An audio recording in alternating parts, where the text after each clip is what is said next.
भिवंडीत 14 फेब्रुवारीला झालेल्या मारहाणीत अल्पवयीन मुलाचा जीव गेला आहे.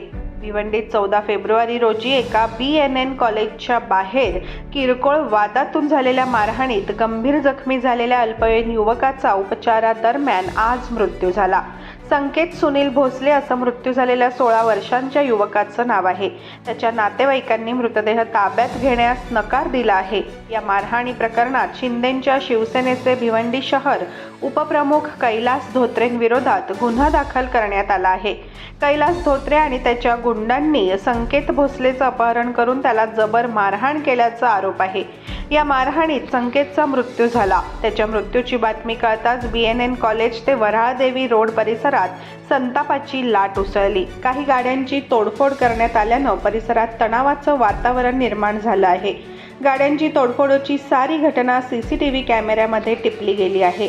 भिवंडी पोलिसांनी नागरिकांना कायदा हातात न घेण्याचं आवाहन देखील केलं आहे.